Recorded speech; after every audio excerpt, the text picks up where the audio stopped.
Hello there. Okay, ooh, I think we're gonna go with echoes again. Hello, everybody. Hey, we're getting echoes. Good. Hello, hello. Hello. Hello, hello, Okay, there we go. hello, hello. Hello, Oh, hello, okay. hello, hello, hello. We're so good. You got to hear us twice, huh? So, how you doing Three times. tonight? Welcome Four back. times. We're back. You like We're that? back. Hey, got to talk with the hands. Hey, we're back, Ready for the and show. welcome to the Seekers Chronicles Paranormal Historians. We're on episode 33, guys. 33. Today's. Loving it. Loving So, it. Ooh, Lucky yeah, 33. master numbers. yeah. Today. All we need to know is Yeah. today. So, how's everybody doing out there? I hope we have people in the audience. Do we have anybody? Yes, Yes, Mary we Beth. do. And, We have a oh, bunch yeah, of we have a people. bunch of people. Hey, so I want to say hello to everybody. I have to go back. So, hello. Welcome back. We're here.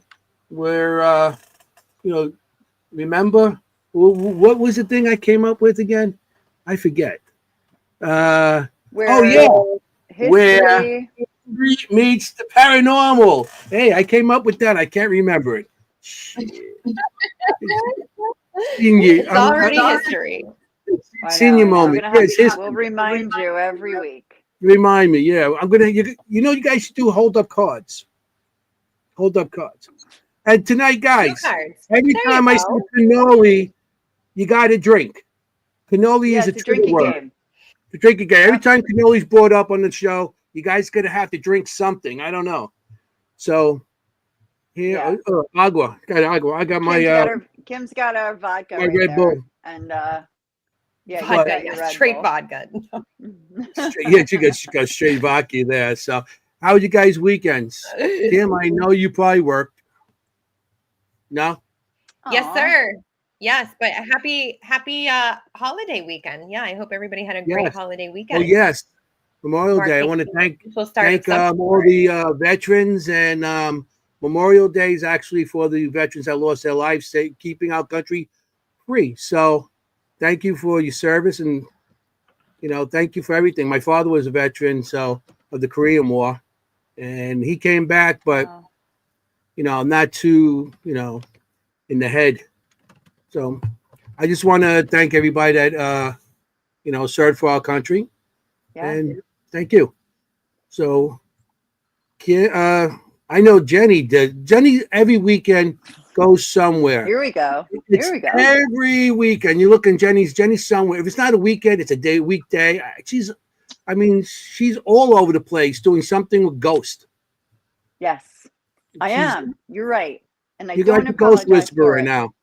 You're a ghost whisperer. Oh. So So where'd yeah, you I had go? an first of all, it's my daughter's birthday today. So happy Oh, birthday, Julia. Happy birthday, Happy happy 20th Julia. birthday, birthday. Julia. Today is her actual birthday. May We babies are the celebrated best. yesterday. Yeah. Well, Yeah, June babies are close. Well, maybe June. Not August ones yet, too. maybe close second. Close second Yeah, because you're married to one.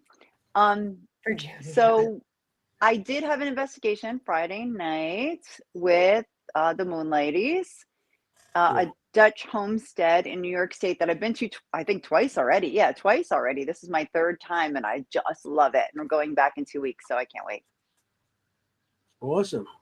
Yeah, We just lost Kim. There goes Kim. Kim, you froze up on us. Yeah, I don't know At what my least we could see you there. You're not like a meme. Kim's invisible. She's invisible.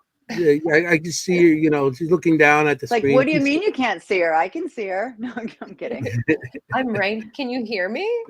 Oh, I now can we Okay. see see half half of of you you. That's now. You hilarious. see your No, I'm mouth just down. listening. Don't worry. There you go. There you go. Yeah. Yeah, I'm back. Awesome. All Well, right. So hello. we have a great guest this week, and Did from we ever? from across the pond, and we're going to have Jennie, Oh, the fangirl, That's introduce fun, her. girl. Come on. I truly am. So this is exciting because not only do we have somebody from across the pond, but she's actually live right now. So that means she got up in the middle of the night, in the early morning hours to speak with us. So let's give her a little extra love tonight. We have amazing author and investigator Penny Griffiths Morgan. Welcome to the show. Penny. Hi. How could I not? Hello. How could I not set my alarm when I get invited on with you awesome guys? I mean, come on. But yes, it is 1:05 in the morning. It is 1:05 in the morning right now. Yeah. But she's good now, but let's see what happens. Yeah, give me a couple of hours when you towards the end of the show, and I might be like, her head will be on the desk, and we'll be talking amongst ourselves now. Yeah. Don't worry, we will understand. We'll see the top of her head, just like this is the top of her head. Oh, okay, she just dozed off.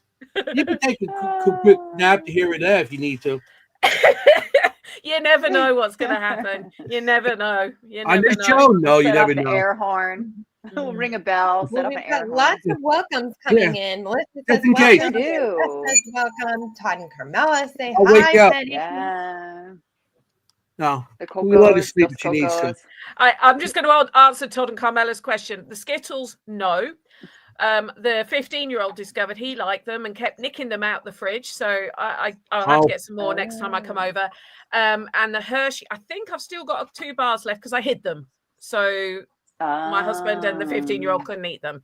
So wait, were they freeze-dried Skittles? I have to know. Yeah. Okay. Because we don't get them over here. They very No. kindly. I was in the States a couple of weeks ago because I was invited to be a vendor at Penhurst at the Paracon, which was amazing. And the guys were going to bring me some food. And I have to tell the story about this, by the way. They were going to bring me some food and they were going to bring me a pizza. But I just couldn't stomach food all weekend for some reason. So they'd heard in an interview I'd done before that I loved Hershey's cookies and cream. And so they bought me a couple of bags of that and they bought me those freeze-dried Skittles to try. So I saved everything until I got back to the UK so that I could share the Skittles with the family, which was a big mistake. I should have hogged them all to myself. Yeah, That's what I learned. Lessons learned. Listen, when it comes to candy and stuff, you find hiding spots. And you know something? I know with the kids and my wife and everybody, you could put them in plain sight. They'll find them. If you find the hardest hiding spot, they'll find them. You play them in plain sight, they don't see it. They overlook it. I don't see it. Good.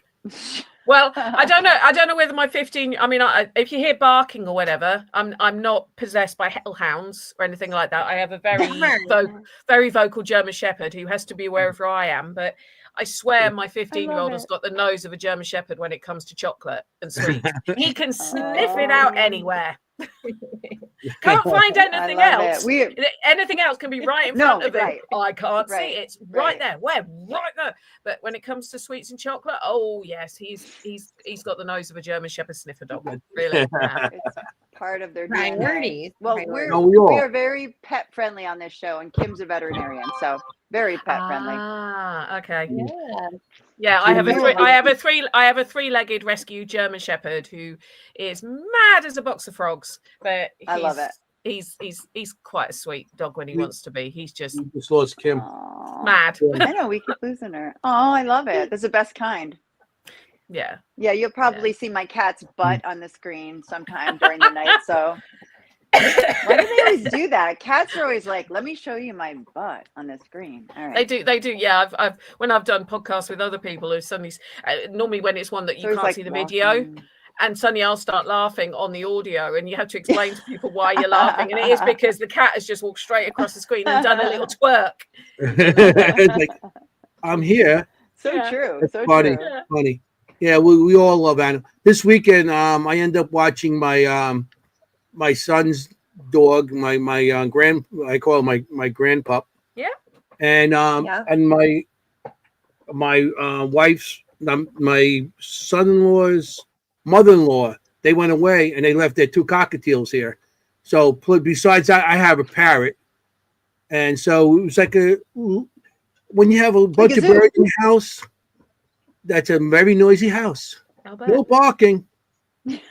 but a lot of blah blah blah. It's like shut up already. And her birds, every time Mrs. Softy comes by, the ice cream truck, it plays the sound. They scream. It's like they scream for ice cream. I'm like, birds that want ice cream. They're pretty cool. So do I. You know?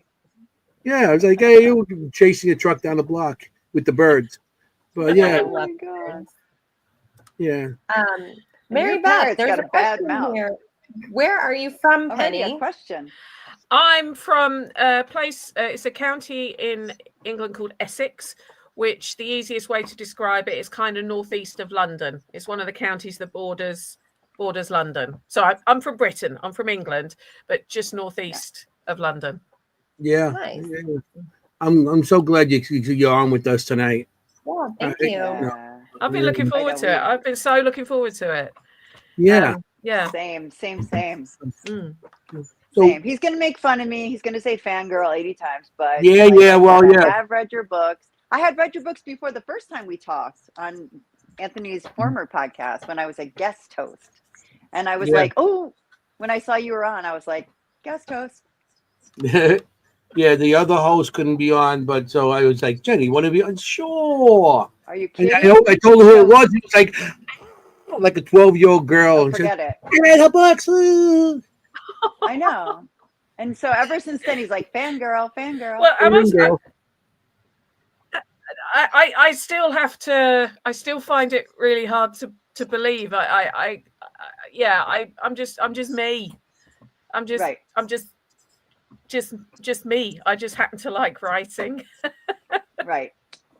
Well, I happen But to like your writing I'm too. always.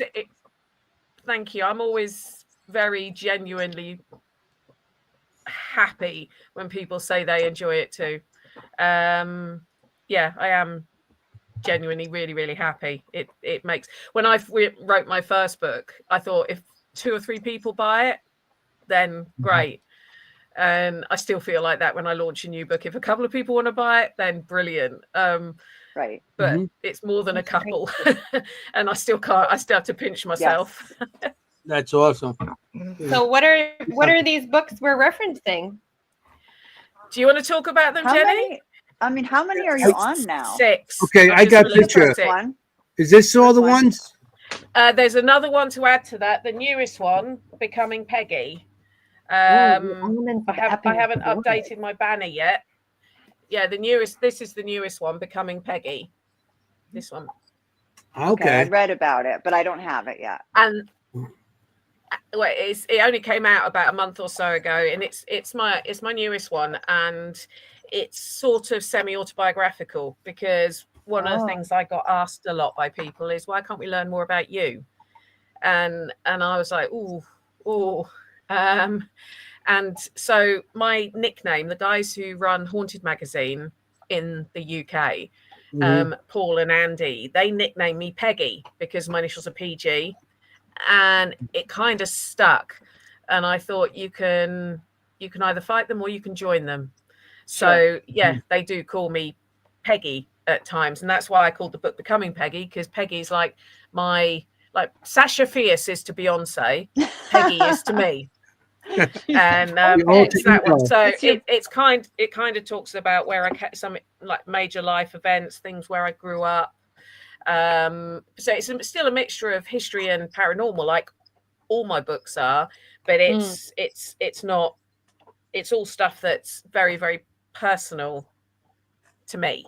I mean, there's one of the most impactful events ever on my life, and this isn't meant to create sympathy from anyone, it's just the fact, was when I lost my sister when I was 22. Right. And so there's a chapter on that and some of the weird stuff that happened to me after that happened. And all I'll say for anyone who's not read it yet, there's a bit about a kamikaze mirror, which you I still can't explain it. When you read it, you'll get what I mean by that. So that's the most recent one. So yeah, I'm up to 6 now. Wow, that's amazing. When did you start writing? I wrote the first one in, I think it was 2018, My Haunted History. I've always wanted to write them out every year. Yeah, it was for a while. Yeah, this year will be the first time I've not looked. I had finished Peggy last year, but the chap who does my artwork, he had a major delay on getting it out, so it was delayed quite a bit. And I was sort of pushing them out roughly once every 12 months because I get very drawn into the research. I can just disappear. It's my it's my drug, if you like, the research. And that's actually what takes more time than the writing. It's the research. But yeah, it was the author Richard Estep, who is a friend of mine. Who I kept saying I want to write a book. Well, we'll just do it then. And I was like, but I don't know where to start. I don't know. And that's why he did the forward for. He does the forward for because it. he's the one that pushed me to start. And to be honest, once I was finishing up my haunted history when I got the idea for a haunted experiment. So, and now I have a long list of ideas of books that I can gradually just. I am now sounding out my next one. So I am sounding out now number 7. What it's going to be about. Yeah, that's how it goes. Once you get the first one. Keep on going. Yeah. I think for some people, other people sort of like, I've done one now. Right. That's it. That's my list ticked.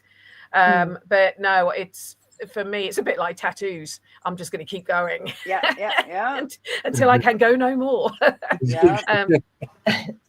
So I totally know what you're talking about when you get lost in the history. It's one of the favorites. I don't even know why I like going into the history books and like going into the weeds and stuff. But it's like the small, like when you can put two things together and you can line up the story with what people are experiencing there. I swear to God, there's nothing like it. So I remember one time I was in, I don't know, a historical center in, I think it was in Somerville. Anyway, one of those places, not Somerville County. I don't know, whatever, somewhere down there. And I'm looking through this book, right? And it's typed up. So it's that old font from like 1960s, 1970s, maybe 1980s. And I'm just looking through, and I had just communicated, because I'm a medium, I'm communicating through with a Native American. And the Native American, this town, was telling me that there's caves there. And I was like, caves? I'm like, that's so weird. It's New Jersey. Like there's no caves in New Jersey, right?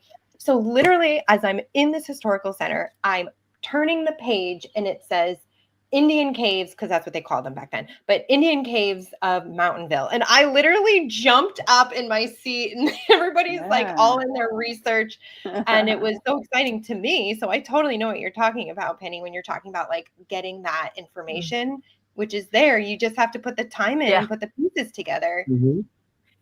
Yeah. And you have to, I think you have to want to look for it. I know when I go to, if I'm doing something that's local, so I can use my local archives where I live. It's only about 2 miles up the road. So anyone who wants to do research, find where your local archives are. The amount of information that is stored in those places is mind blowing. But I'll like go at say 10 o'clock when it opens. And my husband will go, when will you be home? I'll be home in a couple of hours. It's 10 minutes up the road. No. and it gets like 4:30 and he's messaging me going, are you coming home? It's getting dark. And I won't even realize, I even though it's all glass front and everything, I'm so engrossed in what. And I have been there and done the thing when I found that key thing that just clicks everything together. And you can tell the people that used to doing that, because they look and smile. The people who are there for just because they want to research family history and they don't do much research, they're like, but like the archivists, they'll know, because I've talked to them before. They said when they see someone going, they know that they've found something that is vital to their it's I do genealogy. I did my genealogy. I've been doing it since '86, so I know when I used to have to go to the just in the city, the library in Manhattan, and the microfiches. Those. And then Newburgh. I have different places. I couldn't wait. I joined Ancestry.com. That's when stuff started coming in faster, because you couldn't. How many times you got right down the road? For me, I got to go into the city. I got to go everywhere to get my stuff. So I'm like, so when I got Ancestry.com. And you're right, how you get involved. I'll start at night and start looking for stuff, and it'd be like the sun's coming up the next day. I'm like, oh wow, you get so involved. And then you find out one piece of information. You're like, I understand that. Yeah, I'd like doing research also. I mean, And it then is it amazing how much stuff is digital now as well. Oh, That, sure. that, you know, when the fact I can research US stuff without having to leave the UK, because so much of it's digitized. Same with like UK stuff. I don't have to go to the archives in like Manchester, which is up in the northwest. As much as I do love though, because I do love touching the original. When I was Oh, I yeah, was doing paper. I was doing something on our local workhouse in Chelmsford where I live, and fortunately a lot of their documentation, sort of, we took the 19th century here, it got destroyed, but they still got a few of the sort of books, and I'm touching these books. When I went to I was doing something on the Chelmsford witch trials for someone, so I went to our national archives in London, and I am touching the trial scripts from the 1600s. I'm holding these documents in my hand, and you're just looking at it thinking, I mean, apart from that, the energy that was coming off them when I'm reading all these women's names, but just touching it thinking, this was written in the 1640s. That's the mind-blowing thing when you hold. It's great to see it on screen, but when you actually hold and touch these documents in your hand, I always have a moment of whoa every time I do it. It's wow. It's a privilege to be able to do that. That's amazing. That's awesome. Yeah, we all kind of held our collective breath there as you were saying it, so we get it. We get it. We were like, wow. Yeah. So these are I'm going to show you books again. If anybody wants to get her books, you get them on Amazon. These are the names. I'll leave it on for a couple of seconds. So everybody wants to write any of the names down or remember them. Okay. Start writing now. That one's really drawn to me. The Elements of Cooking Forest. Let me tell you something. That's my favorite by far, to the point, Penny, where I actually went on my own, did my own research afterwards. I actually looked up some of the things in it myself and went deeper into them. Yes, you inspired me. That's what I want people to do. I was talking to someone about this weekend at I saw Todd congratulated me on my award that I won this weekend. We're going to talk about that. Yeah. But I was talking to someone at that event this weekend, and I was sort of saying that my books they've got just enough history in that if you're not particularly history orientated, there's just enough that should make you go, didn't know that. Interesting. If you do, but not too much that it's overwhelming. I want people. My biggest compliment is when someone comes away from coming to one of my talks or listens to my podcast or reads one of my books and said, "Do you know what? I used to think history was really boring, but it's actually quite interesting, isn't it?" That to me is the biggest compliment. It's the biggest compliment. And so I don't give you every single thing, but what I try to do is give you enough sort of threads that if you want to learn to research yourself, there's enough for you to start pulling. So what you've said, Jenny, has warmed this old woman's heart. I tell you, my black heart is almost melting at that. Stop. You like the Grinch. Oh yeah, I went in books. I went on YouTube. I looked up, hauntings there, and the history, which is ancient, basically through modern, through like the 80s. When you have bodies being found. It's hundreds and hundreds and hundreds of years. Yeah, I mean it's been inhabited since the Anglo-Saxons. So we're talking, the original ADs, if that makes sense. Like, so even the Romans were there, and it's my people. No, not your people. Hey, no, I'm not my people. They're the boot. I'm from Sicily. My family's from Sicily. I'm from America, but my family's from Sicily. So we're not really we get it.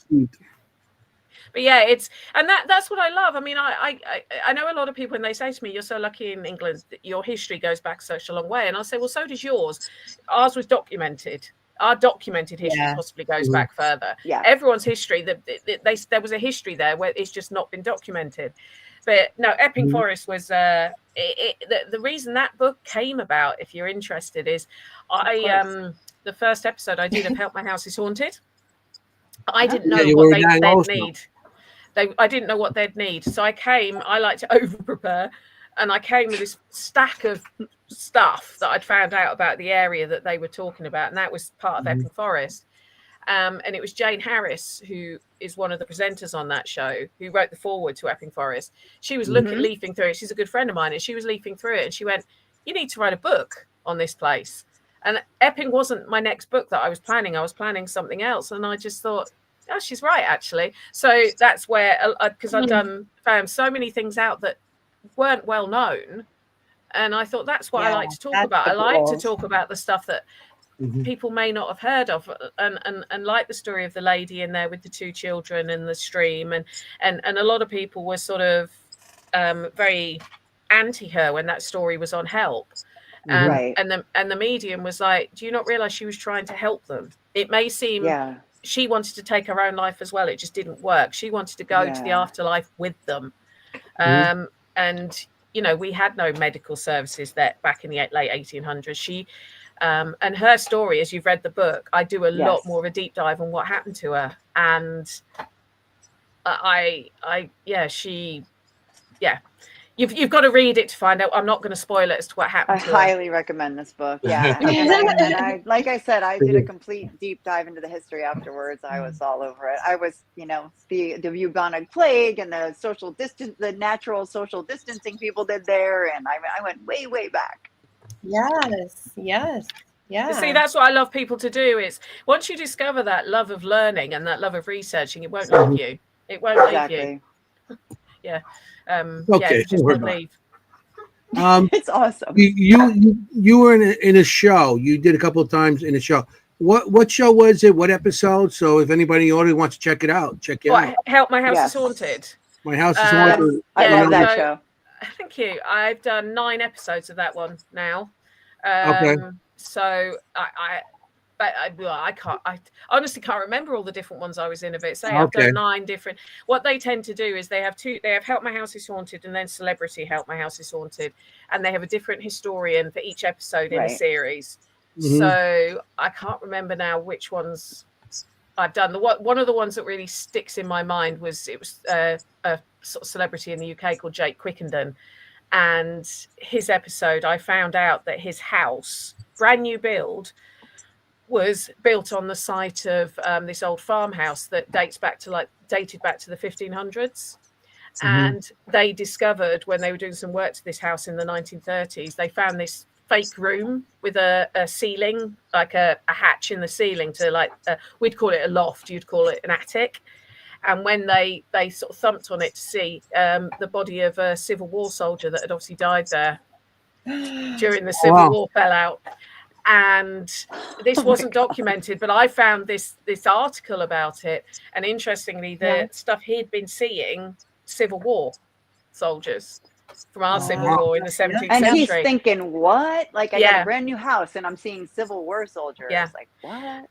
A lot of sort of skeptics have accused the historians of making up the history to suit the haunting. I don't get told the haunting before I do my research. I genuinely don't know how I find what I find. I do think I'm being guided by something who wants their story told, because if I've learned that if I don't write down what I found and where, I won't find it again. But I know exactly what you're talking about. Do you feel that way, Kim? You do too? Oh, okay. Yeah. I mean, I'm not a medium, I'm not a psychic, but I do sometimes wonder if whatever the spirit is, it's gone, yes, you're finally going to tell my story. Yes, exactly. This is where I need you to go. But no, I can say this. I know for me anyway, I can't comment on the other historians on the show, but I know for me, all I get told is the location. And also if there's anything specific they'd like me to look into, like, is there an era they think they want me to look into? Because otherwise it's like big pond, small pond, small stone. But so the Jake Quickenden one is one that I really remember. Not the first one I did. First one I've done a couple now that are based in Epping Forest, but the first one I did when I found those two, the mum who drowned her 2 little girls, the one with the lady we were talking about that I talk about in the book. When I found her story, and it fitted, and they actually, I think they had one of the girls' names come through on a device in the house. That made me go cold. Yeah. That did make me go cold. But but yeah, Help My House is Haunted. It's and Celebrity Help My House is Haunted is one of the shows that, and you can normally just Google it, which episodes I'm in. It's quite funny actually. Somebody who I made friends with, she was one of my stall neighbours the other weekend at Penhurst.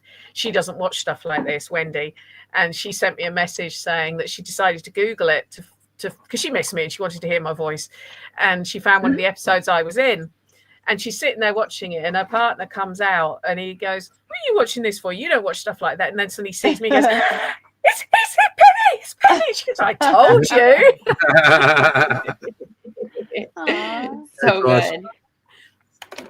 That is Yeah. awesome. I catch it on Haunt TV here. We have it on. There's a network called Haunt TV, and they show a lot of celebrity Help My House is Haunted on it. Yeah, I think there's a couple. I've still got a couple of episodes that I filmed that haven't gone out on Discovery yet. So there's still a few more. I mean, I filmed one earlier this year that I haven't had. Actually, no, there's also one did the one I filmed last year go out yet? I can't remember now. But yeah, I've done. I think it's nine episodes now. I've done a history bit on. So yeah, check them it's out good on fun. Discovery. Good fun. Really cool. Discovery. I've always wondered how I could monetize my researching ability, but so now you're inspiring me, Jennie.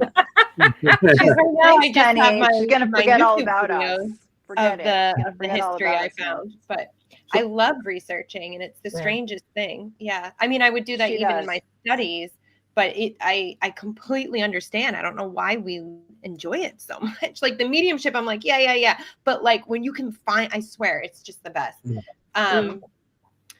And it's so interesting because I've been to Europe twice now. I've only been to Europe. I've never been to England or Britain, but I've been to Portugal and I've been to Spain, Barcelona. And, living in America and reading land and reading the areas, it is different. The amount of energy and the amount of information that's readable here in America, it's much cleaner. It's much shorter. But like when you go to Europe and you're walking down those streets, I mean, it is just hundreds and hundreds and hundreds of years. It's incredible. So I understand why you're like, yeah, I kind of need an error. Like, where am I looking here? Like, am I looking into Stonehenge or like, am I looking into the last? Yeah, I mean, normally they will sort of say to me roughly what time period they think I need to be in. Sometimes it's just like, just tell us what you're finding straight away. But it's something that, I mean, I think we're so used to it in the UK but even when I like Greece and the Greek islands, they're one of my favorite places to go.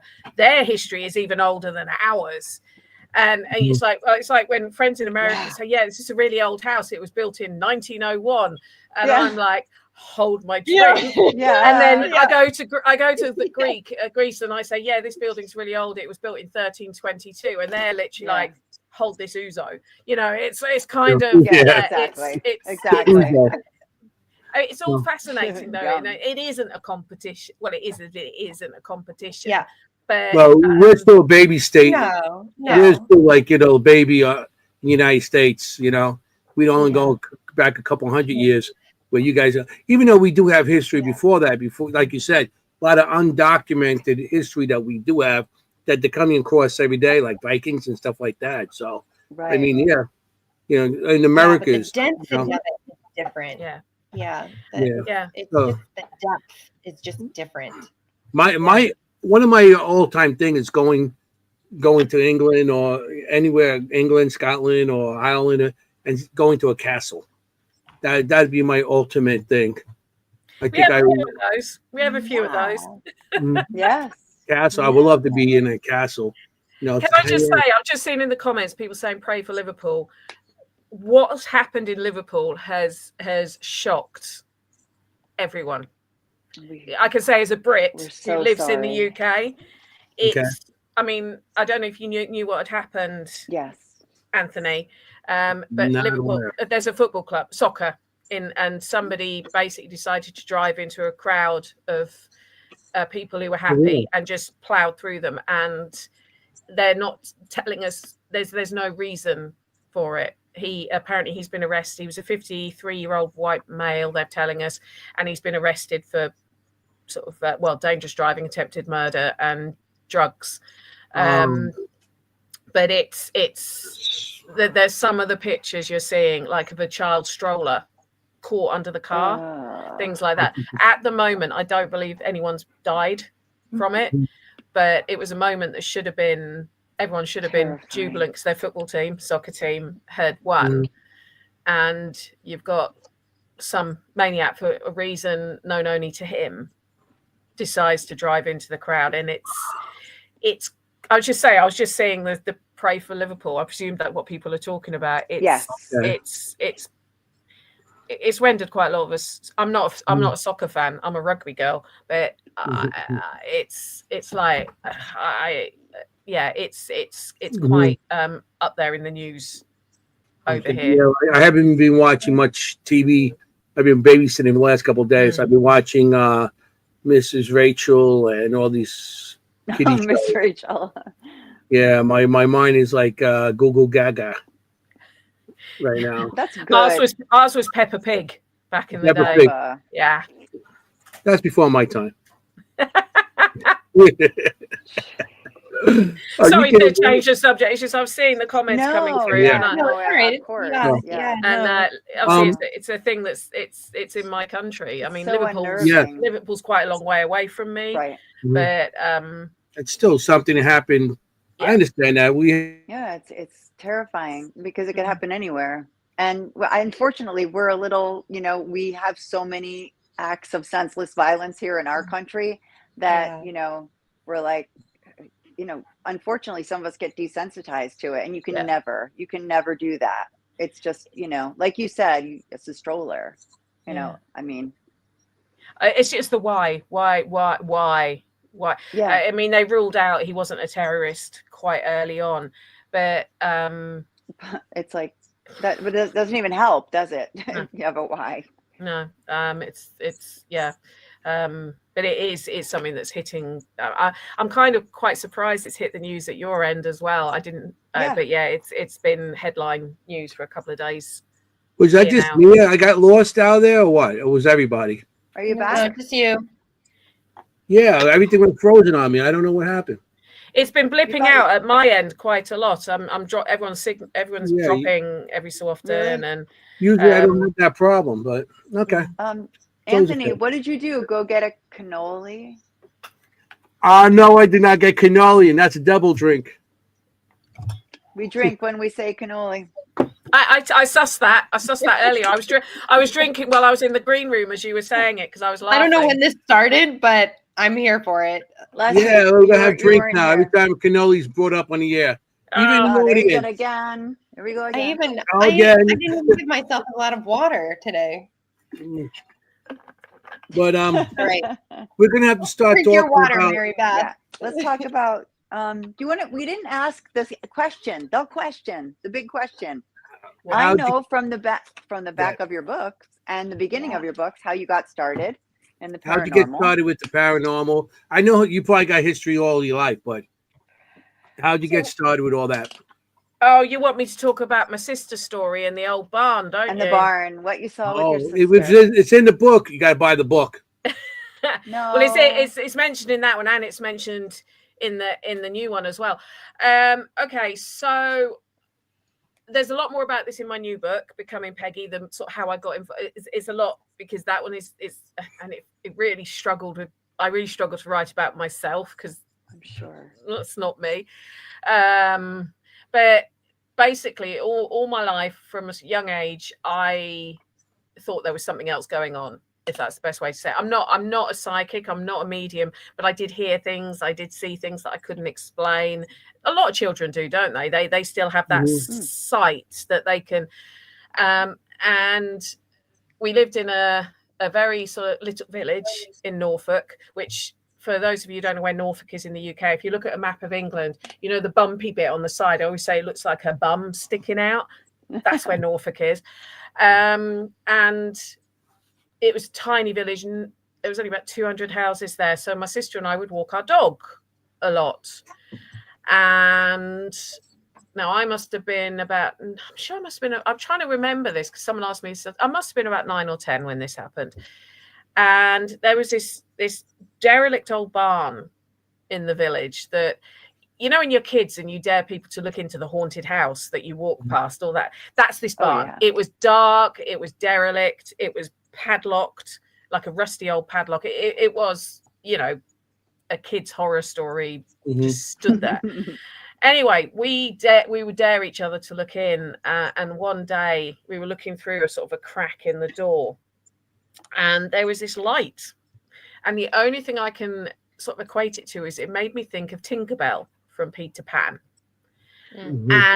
And it was flying around inside, but not sort of, not like on a breeze. And it was a summer's day, it was a warm summer's day. It wasn't just coming in, a light coming in, because it was the way it was moving around. It was kind of, it would go along and then suddenly it would dart that way and then suddenly it would dart that. It's like Tinkerbell flying around, like glowing, and it was glowing, it was bright. And I can remember my sister and I were completely transfixed by it.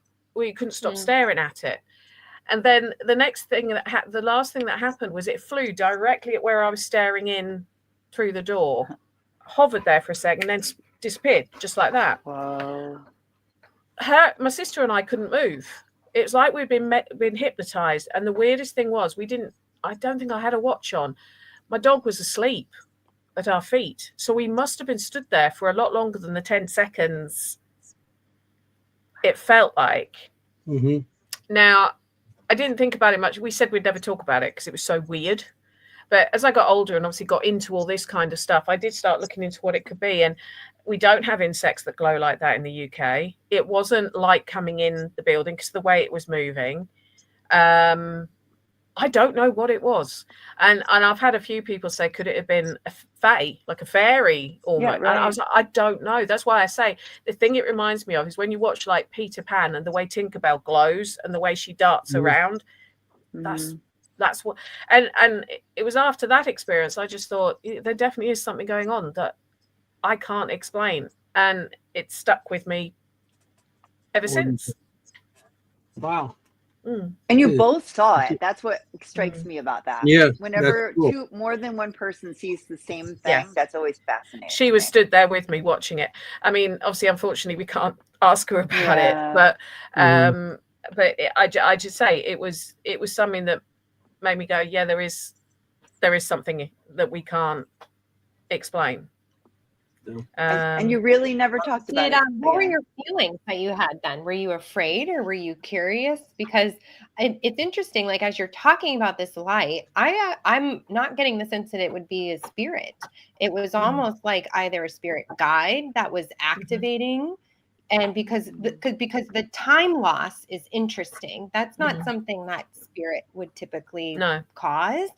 But it's almost like either spirit guide or like ET or like some kind of other elemental that was causing the time shift too, because that's really interesting. So I'm just curious.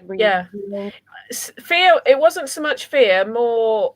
I mean, I can't obviously comment for my sister because I can't. I genuinely can't remember what she said at the time. But I just remember my feeling was just transfixed. I felt hypnotized. I felt like I couldn't move. I couldn't move. It was as simple as that. But it's more when we realized how long we'd been standing there, because the dog was fast asleep at our feet. So it was more than the 10 seconds that peering in, seeing this light that it felt like. Yeah. That's amazing. Faye could do that. That's something Faye could do. Fairy and Faye. Oh, sure. Yeah. See, I've got a friend in the UK called Kate Ray, and she's an expert in Fae and all of that. And I've told her this, and she said, I reckon it's a mischievous fairy Fae. They still do that. Yeah. Interesting. Fascinating. I know. Yeah.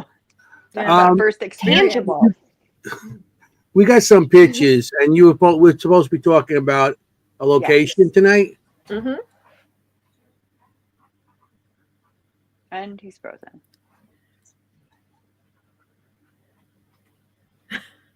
Anthony. I presume show us the puppy is someone wants to see my dog. Is that what show us the Yes. puppy means? Okay. Yes. Come here, you. Let me see if I get the camera down. There you go. Oh, You he's so see it? big. Yeah. Look That's at that Loki. big boy. That's Aw, Loki. Loki. The name. Yeah, he Love fits German his name. He Shepherds. is the god of mischief. Yeah. Even only Oh, with yeah, 3 for legs. sure. Wow. I love it. He's a There you big go. boy. That's There say he is obviously he's a big dog. He is a German Shepherd, male German Shepherd. But one of my neighbours has got a Shepherd as well, who I reckon is part giraffe. He's huge. Oh, yeah. He makes mine look small. Thank you, Bobby. But yeah, he's a very he's a typical shepherd. He's a Velcro dog. He has to be near me. Yeah. Hi, Greg. It's my friend Greg. He has to be near me at all times, basically. Yeah. Yeah, that sounds about right. Yeah. I You have want a to go to blind the cat like that. You want to go to the toilet on your own? No, I'm No, coming in no. with you because Yep. someone might come and kidnap you whilst you're in the toilet, Mum. I've They got to go did. with you. I gotta protect you. Or kidnap him. Yeah. Well, Same. I think he'd wear them out. Well, quite the quickly. shepherds. I always tell the shepherds when I vaccinate them or I have to do anything to the shepherds, I always tell them you got to be a brave shepherd today. Okay, you got to be a brave Aw. shepherd to get your vaccines today. You got to be brave. He's never had to be muzzled. Because of his we were waiting for you to come back, Anthony. That's why we're chatting. Because of his missing part of his back leg. My internet keeps on going out. He was really funny about people touching his back leg where he's Yeah. missing, because we don't know what happened to it. He was found as a 3-week-old puppy in Bosnia already with it. Aw. He's kind of missing it from his ankle Right. down, if that makes sense. Mhm. But because I knew as he gets older, the Yeah. chances are his hips are going to have to be checked and everything. I've desensitized him to being touched there, so he Smart. doesn't because when we first got him, he would go, you touch him, and now he knows if mum or dad is there, he's not going to get hurt. He's fine. Right. So Yeah. he's never had to be muzzled yet in the vets, which Great. he actually likes his vet. Sweet. Good. We Very like our good vet that she too. has a cat named Loki. Yeah. That's fun. He was such a little. Oh, she had a cat. Yeah, named he's Loki. he's a big it's I think if I'd called him a different name, it wouldn't. I think I've made a rod from my own back calling him Loki, because he is the god of mischief for sure. Loki's in the audience, as we call Lourdes. Yes. Oh yeah, that's What do you right. call Oh my Lourdes? gosh, that Loki. too. Loki's Yes. in the Anthony, audience. what were you gonna He's say? under Gagnac. Oh, Yes, my Anthony. gorgeous friends Ron and Lourdes. I love those I know. two. They're both I in the love audience right those now. They're two. both here. They're both here. They're both here. And they're making fun of me because I keep on freezing up, the two of them. So, okay, let's get this in because we're going to be running out of time. I want to make sure Yes. we finish all this so you could get to bed. Yes. Exactly. Okay. Before she falls asleep. Okay. I'm doing okay. I'm still awake. No, I'm you're still doing awake. great. You look great. We might.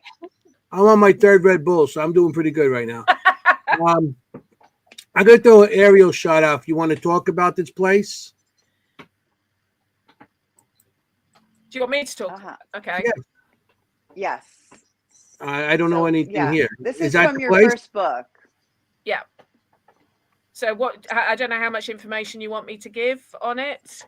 Whatever you want. As much as you like. Yeah. Whatever we'd you love want. to hear about Oh, it. so you do want me to tell you what it is and why I like it and everything else? Yeah. Yes. Everything. Yep. That's what we do here. Okay, Adam, it's nearly 2 a.m. in the morning here, just to let you know. So Adam's just said, what is it 1 a.m.? It's what, 1 a.m.? No, it's nearly 2 a.m. Nearly. Okay, so this is a one of my history specialities is the workhouse, the Victoria. They call it the Victorian workhouse. Technically, it was slightly before Queen Victoria, but it's known as the Victorian workhouse. And even though we probably had at one point in the UK over 600 of these buildings, there's only 3 or 4 left that you can actually visit, which I, as a historian, I find quite sad, because it means that people don't get to learn the true history because they can't visit them. If you can visit a building, you can get more of a sense of it. And yes, they were austere, as you can see here, very formulaic design, very regimented design. But that was because they needed to control hundreds of people with bare minimum staff. Now, this is one called, it has a couple of names. It's well known more as somewhere called Gresson Hall Workhouse and Farm.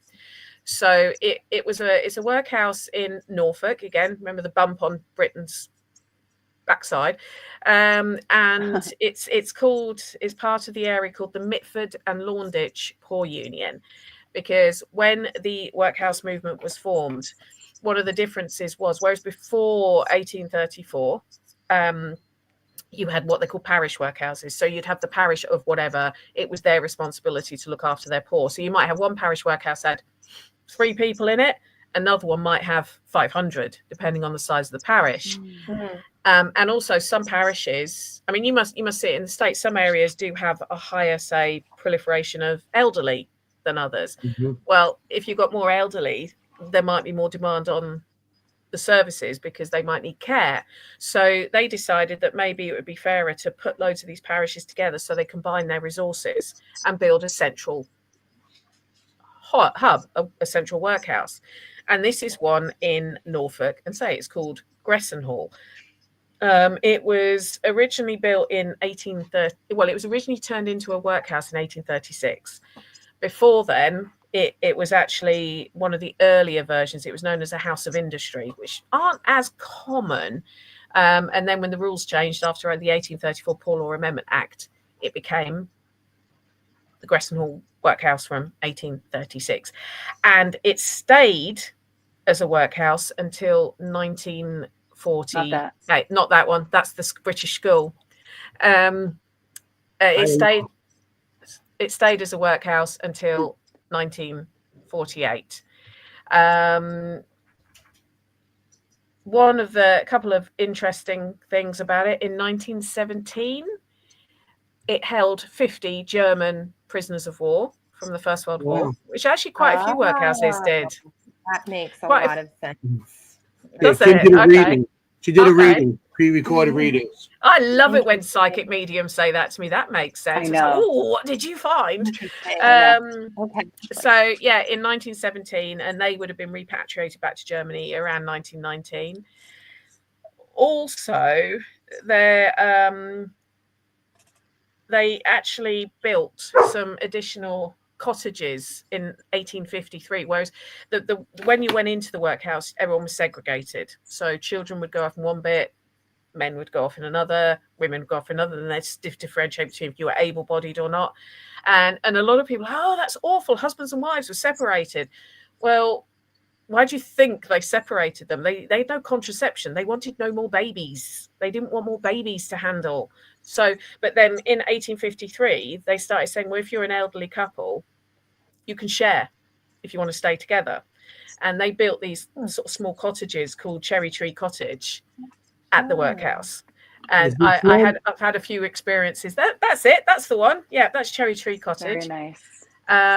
And that's one of the ones I had some interesting experiences in when I investigated there. So whereas everyone thinks it was very harsh, and yes, it was harsh, they were trying to make it easier, because obviously the figure was an elderly married couple aren't going to be able to have any more children, so we can let them stay together if they wanted to. If one of them didn't want to be with their other half anymore, they didn't have to be. I was going to ask. Sorry. I always find that quite amusing.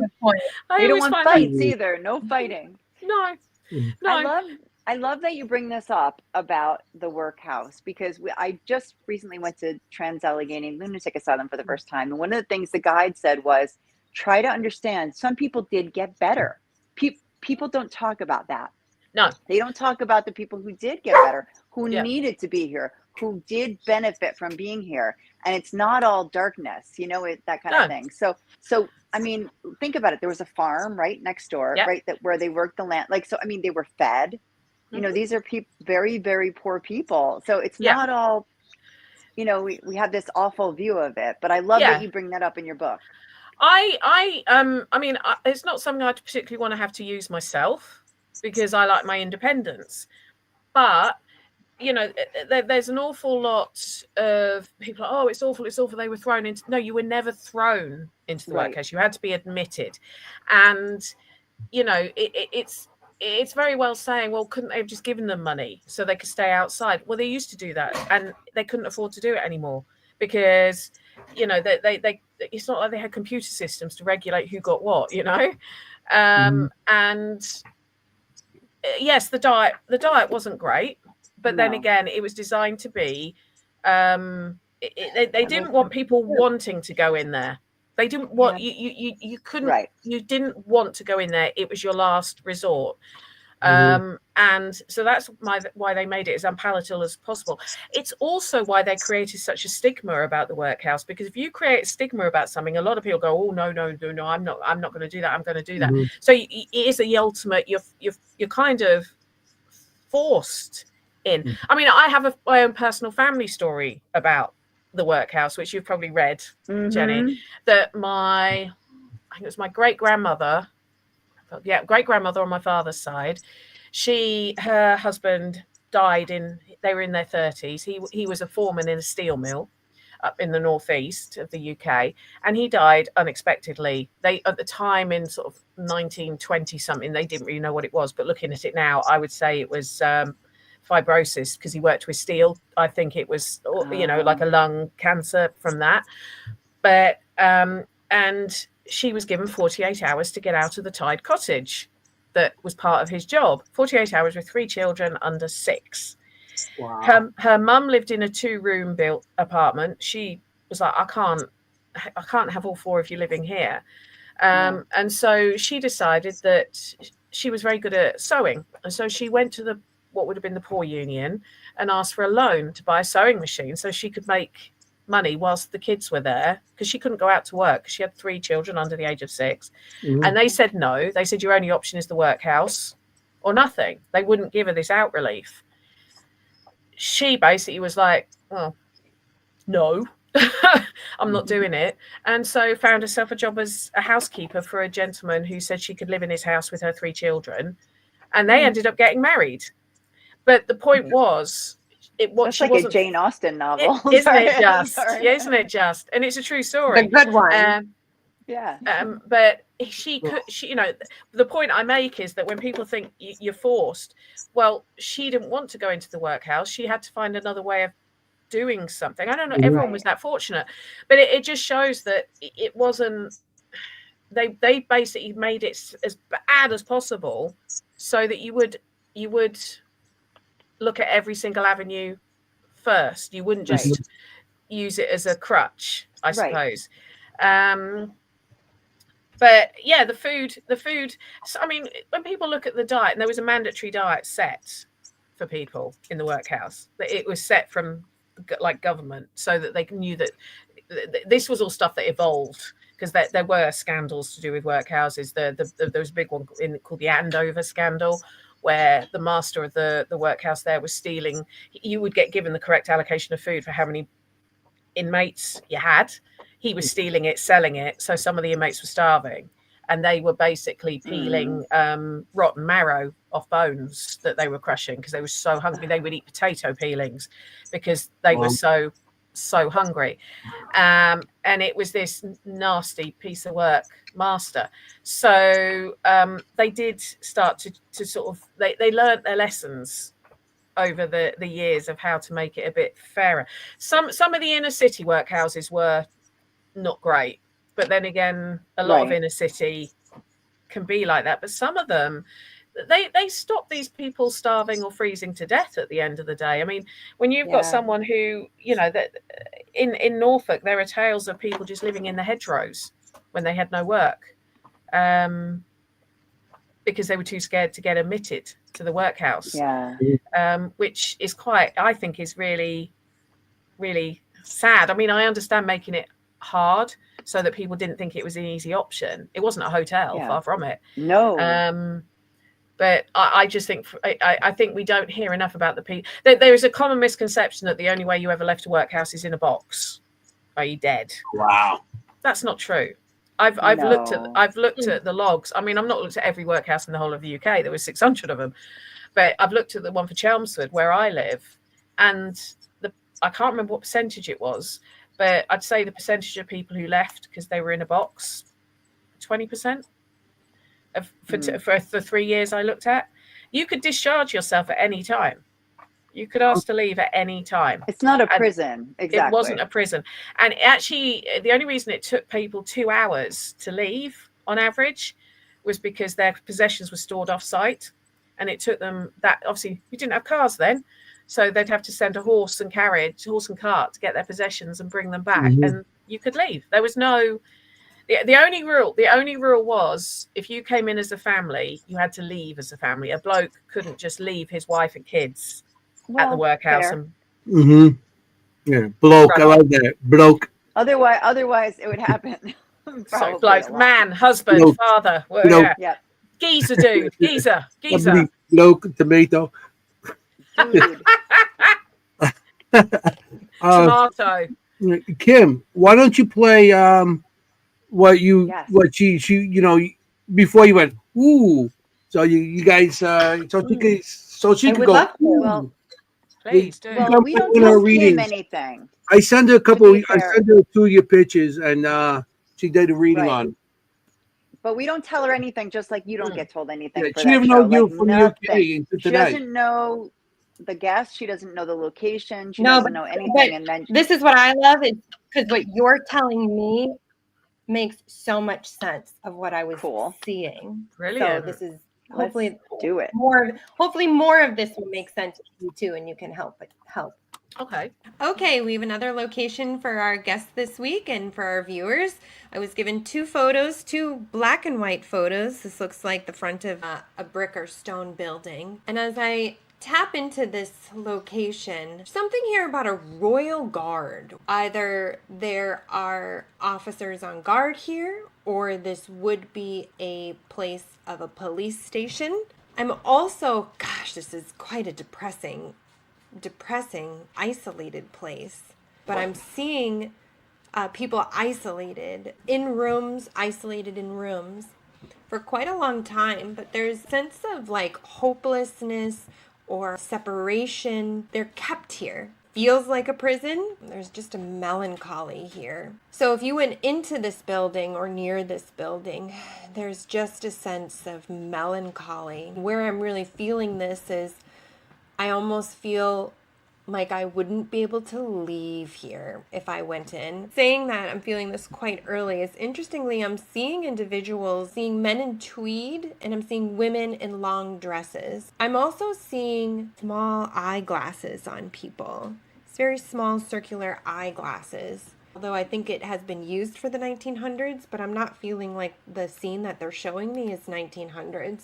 I'm feeling like this would be earlier into the 1800s. Thin. Everybody's very thin, hollow, and just like. Yeah. Wow. Then because they're not eating right. Because they're hungry. Yeah. That's only one. You want to do another one? Do you want me to do all the videos? Yeah.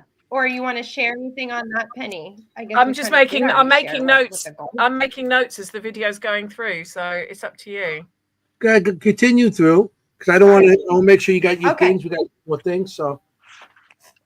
Okay. Yep. They're bringing my attention to the courtyard here, and what I want to say is I don't know if there have been paranormal experiments here, but I want to say one that would be very good to try is actually to clear the sand on the ground or place flour on the ground. I don't know why they're bringing this up. Flour on the ground and look for footprints, because you will see footprints that are not made from the living. They're out in this courtyard, or they're even saying maybe even into the hallways. So I want to say specifically adding flour or baking soda, something like that. You might actually be able to catch footsteps here. That's really interesting. 1800s, but I do believe this is on like land here is actually not even that great. So the history of the land here where this building was put on, I don't know, there's something here about the law, royal guard. The land here has history of holding people even before this structure was placed on it. Reserved. So many of the spirits here are actually quite reserved. Keep wanting to talk in British accents, hearing them in British accents, but at the same time, there's very low brow British accent, low class, and middle class. Yeah, they want to say like working class individuals. You want to continue? Whoa.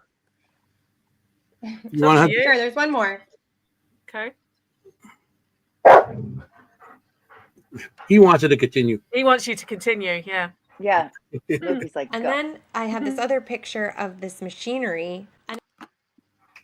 And then I have this other picture of this machinery. And it's funny, I do feel like there's a gentleman here. And it's funny, the name that immediately came up to me was Walter Freeman or something like that. But like Walter, like this. So he's wearing like this cap, like this Irish cap on. He's wearing like this Irish cap on his head.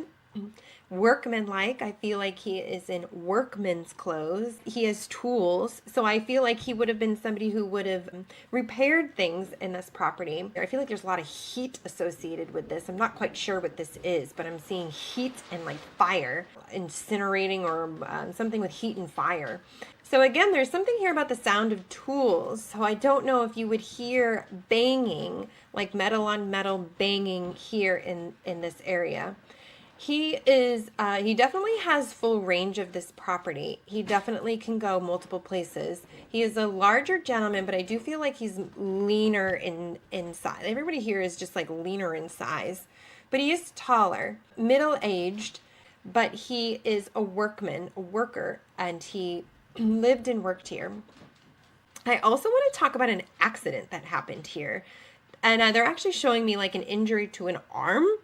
I don't know if an injury to an arm was in one of these machines, or there's documentation of this place of somebody having a severe injury to the arm or falling on the arm is very present here. He would communicate. I feel like his presence would actually be a cold feeling, cold coming up to people, coming near people. He would interact with people.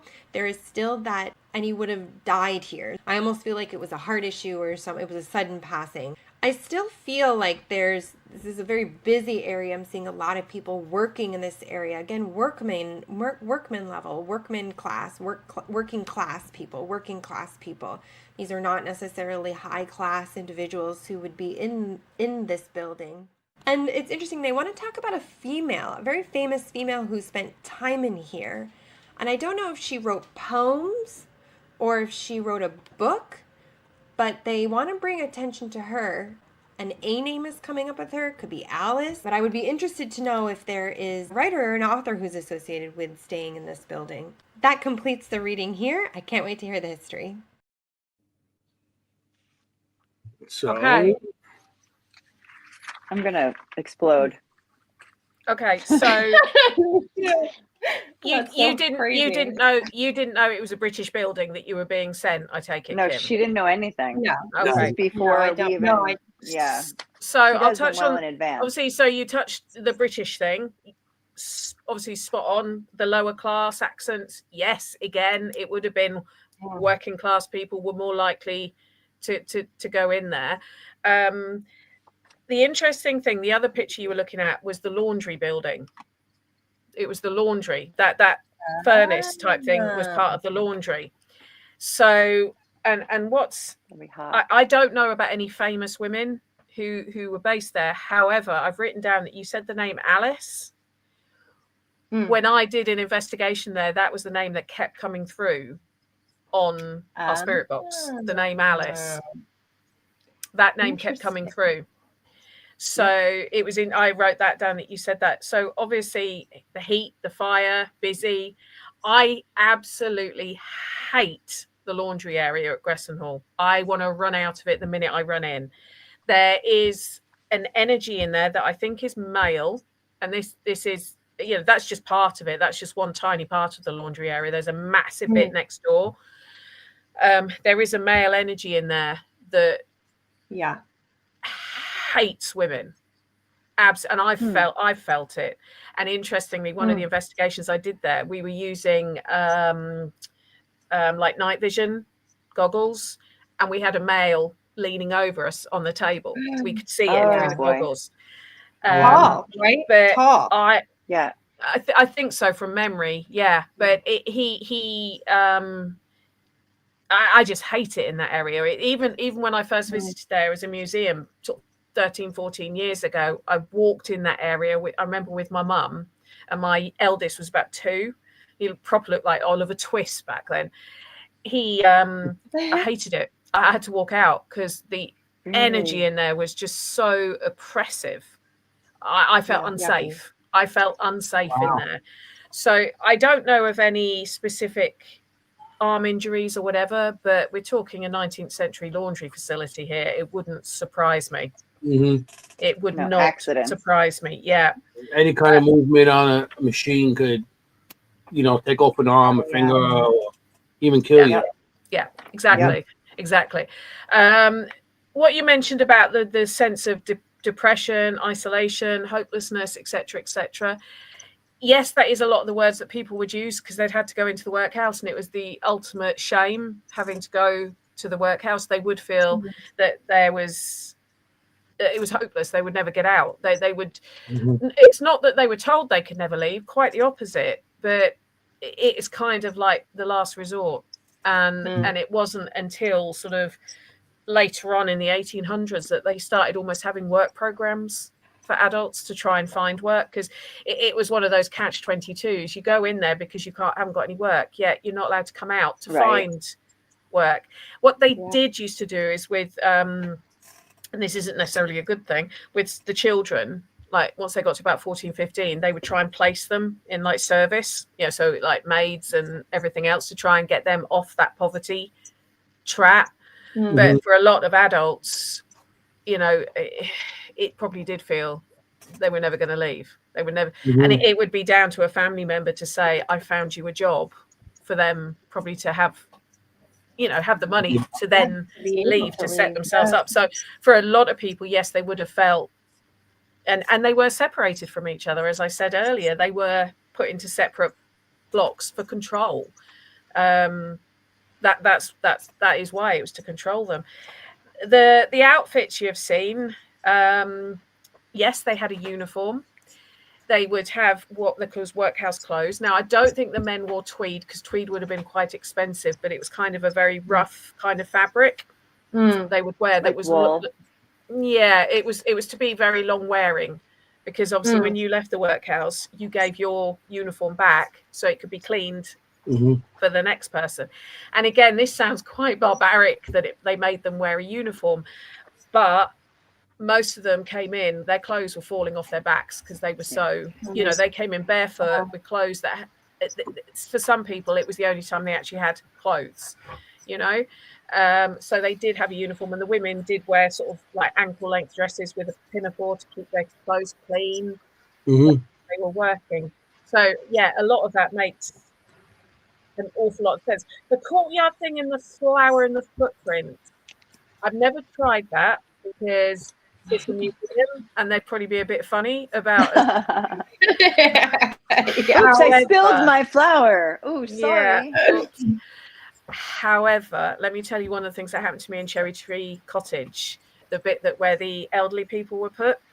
I was in there, and there was the gap. It was like 1 o'clock in the morning, pitch black. It's like January, so it's pretty. What my dog was doing, he was shredding something down there. The gap under the stairs, and I saw 2 feet walk past the bottom of the door outside, and I opened the door and there's no one there. And you mentioned about, sorry, you heard the footsteps. Yeah, and I saw the movement of the legs, and there's no one there. But it was the fact you mentioned about footprints. I saw 2 feet, the shadows of 2 legs, walk past the end, the bottom of the door. Well, then if you could put the flower there. Oh my gosh. Maybe. Like I said, I'd have to make sure I took a dustpan and brush for me to clean it up afterwards, because I don't think the museum would like it very much. But yeah, so that was something that made me think when you said about, I've saw 2, it's the shadows of 2 legs walk past. So you bring a dust bust with you. You bring a dust bust so you can take up the thing. Then you can catch ghosts. You never know. Yeah, full on Ghostbusters, John. Yeah, that's all. There you go. One of the Ghostbusters thing then. Just make sure the streams don't cross. paper, just like plain paper, maybe, or something like that. I don't know. I don't know. Yeah, I'd have to have a think about it. It's one of Yeah. those locations I love, but it's incredibly expensive to go to, so I don't get to investigate there as much as I would like. I mean, they do charge an awful lot, but yeah. So I have seen the legs walking past. nice. Crazy. I got pictures of boys here. I don't know if it's from. Wait. You know, I want to see if the uniforms. Yes. Let's see if this is what you're talking about. Oh, yes. These are children. Yeah. But they went to school, right, Penny? Like they did. Went to school. They did. Yeah. I mean, this is something that people forget about the workhouse, that education in the UK didn't become mandatory and even free until about the late 1880s, 1890s. These are young boys. These are young boys, yeah. But part of the Poor Law Amendment Act of 1834, which kind of set up the Victorian workhouse, was that all children between the ages of 5 and 15 had to have up to 3 hours schooling a day. Okay. So the logic being, obviously, if they can read and write, they can find a better job. Yeah. Right. And, Yeah. and the one kid in there, you can see he's on a crutch. They're all the way to the left. He's on a crutch. Yeah. Yes. Oh yeah. Good eye, Anthony. Yeah. Yeah. I'm a paranormal investigator. I got to see Anthony. these things. Yeah. You are. And he's the You only see one that's stuff. smiling. Yeah. Yep. But that's the other thing about the workhouse that a lot of people don't realize. It wasn't just for people who were poor. It was for people that didn't fit anywhere else. So you mentioned Tala earlier, Trans-Allegheny. Yes. A lot Same of idea. people. Yeah, a lot of people who had mental health. That's the British School Museum. That's That's different. the But that's Not yet. paranormal. That's Paranormal Playtime. That's that one. Right there. That one. Paranormal playtime. That's what paranormal there was- playtime, people. Yeah. There's one that's- other thing, though, that Kimm said, Penny, that struck me. In your book, you talked about the bang in the laundry. She said something about a loud noise, didn't Yes. you? Yeah, like metal on Yeah. metal, or Yes. thing. Well, I mean, it would have been loud in there. It would. I mean, you can imagine all the machines going Right. and everything else. But yeah, when I was investigating them, a couple of us were sitting on this really solid oak table, and I mean, I'm talking solid. Like, I'm pretty strong. I couldn't even shove it. It's that solid. And there was a bang on it that we felt that reverberated through us as we were sat on it. I Wow. remember this in the book And so well. we don't know what it was. We couldn't recreate it. We tried, like, thumping the table ourselves, kicking it, dropping something on it, but it was so loud it made the table like shudder. We thought maybe we were too heavy and we'd broken it, so we were even checking we hadn't cracked it. No damage to the table. But yeah, so it's we don't know. I think there was 3 of us, and we all felt, because we were watching them do like a shake. Well, it wasn't just a shake. It was like this boom on the table, like the table went, reverberated, and because we were sat on it, we felt it reverberate. Wow. It was almost like someone had picked it and dropped it, but they hadn't. And we tried lifting it, we tried pushing it, we tried recreating it, couldn't do it. And it was after then that we saw the man through the night vision goggles leaning over the table where people were doing, I can't remember what they were doing. I think they were doing glass work. I can't remember now off the top of my head. But yeah, it was, but the noise in there would have been. I don't think you said man in the book. Picture. I didn't know it was a man that you saw. That's interesting. Yeah, it was a man leaning over. I got a picture here I downloaded for Kimm. Oh. Oh, the Suffolk Punch. And here for Kimm. She's a veterinarian for horses. Penny. Those are With Suffolk horses. Punches. They're Well, very I got a picture rare. here. You sent of doctors and nurses. That was some kind of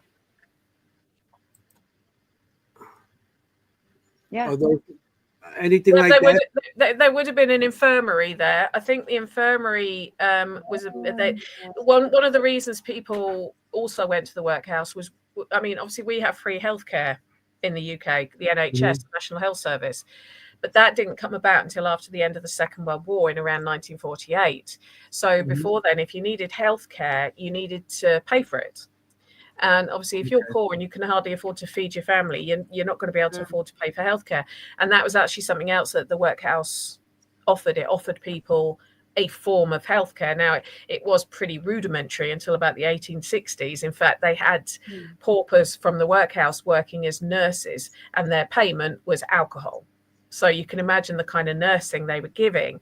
And the doctor who would be responsible would be a medical officer who was basically as cheap as they could get. But it was still a form of care. And what I was saying about people got dumped in the workhouse. If you had a mental health problem that wasn't severe enough to go into an actual mental health hospital, you lived in the workhouse. If you had dementia, you were put into the workhouse. If you were a single mum who couldn't survive, you were put into the workhouse. It was kind of it really was a melting pot of everyone that society couldn't handle. They discarded discarding of them. We want no bother with them. We throw them there. That's it. Yeah. I mean, some of the stories you read, though, especially when you get someone who maybe had, additional needs, learning difficulties, the other inmates would look after them. They would care for them. They would take them on. It was like a mini family for some people. Some of the accounts I've read. Okay. But a lot. I'd say pretty much everything you've said, Kimm, makes sense to me. I would say the one thing they really kept saying to me was workmen. These were working people. Like that's all they kept saying to me. And I was like, okay. But so that's so interesting that you guys call them workhouses, because we call them poorhouses here. Yeah. And there was a poorhouse actually in my own town that I did research on, because there's a reservoir here, and they chose to go over the poorhouse. Out of all the places to put the reservoir, they chose to get rid of the poorhouse, displace those people.